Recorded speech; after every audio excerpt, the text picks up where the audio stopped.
Hi hello friends, అందరికీ welcome to my YouTube channel.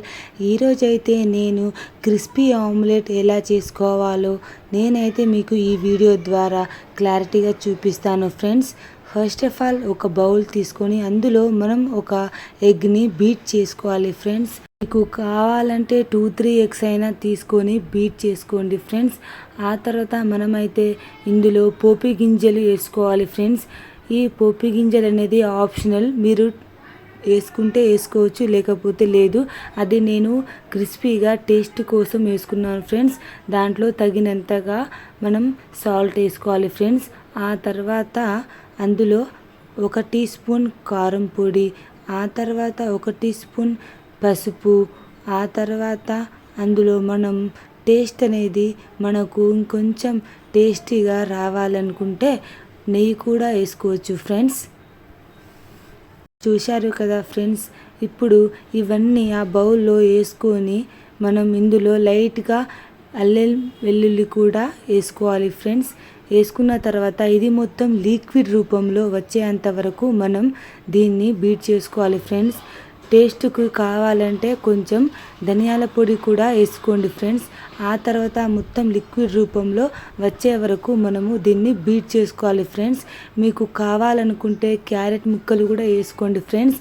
And అనేది చాలా టేస్టీగా క్రిస్పీగా రావాలనుకుంటే మనం అందులో అయితే ఆనియన్ అనేది మస్ట్ అండ్ షుడ్ వేసుకోవాలి ఫ్రెండ్స్. ఈ ఆనియన్ వేయటం వల్ల ఆమ్లెట్ టేస్ట్ అనేది మరింత ఎక్కువగా వస్తుంది ఫ్రెండ్స్. ఇదంతా బీట్ ప్రాపర్గా చేయాలి ఫ్రెండ్స్. ఇదంతా లిక్విడ్ రూపంలో వచ్చే వరకు దీన్ని మంచిగా బీట్ చేసుకోవాలి ఫ్రెండ్స్. మీ దగ్గర బీటర్ అనేది ఉంటే మీరు దాంతో బీట్ చేసుకోండి, లేకపోతే ఇలాగా స్పూన్ తోటి మంచిగా అదంతా లిక్విడ్ రూపంలో వచ్చే వరకు బాగా బీట్ చేసుకోవాలి ఫ్రెండ్స్. ఒక 2-3-4 మినిట్స్ ఇలా బీట్ చేసుకోవడం వలన అది మంచిగా లిక్విడ్ రూపంలోకి అయితే వస్తుంది ఫ్రెండ్స్. ఇలా బీట్ చేసుకున్న తర్వాత మనమైతే ఒక కడాయిని తీసుకోవాలి ఫ్రెండ్స్. దాన్ని ఫస్ట్ ఆఫ్ ఆల్ కడాయిని కొంచెం సేపు హీట్ అయ్యే వరకు వెయిట్ చేయాలి. కడాయి అనేది హీట్ అయ్యాక ఆ తర్వాత మనం అందులో ఆయిల్ అనేది వేసుకోవాలి ఫ్రెండ్స్. హీట్ అయిన కడాయిలో మనం ఆయిల్ అనేది వేసుకోవటం వల్ల ఆయిల్ అనేది చాలా టేస్టీగా అయిపోతుంది ఫ్రెండ్స్. ఆమ్లెట్ అనేది ఇంకా టేస్టీగా అనేది రావటం జరుగుతుంది. ఇలా హీట్ అయిన ఆయిల్లో మనము బాగా కలుపుకొని పక్కన పెట్టుకున్న ఈ లిక్విడ్ రూపంలో ఉన్న ఈ ఆమ్లెట్ దాన్ని అయితే మనం అందులో యాడ్ చేసుకోవాలి ఫ్రెండ్స్. ఇలా మంచిగా కడాయి చుట్టూ ఇలా వేసుకోవటం వలన ఆమ్లెట్ అనేది పెద్దగా వస్తుంది ఫ్రెండ్స్.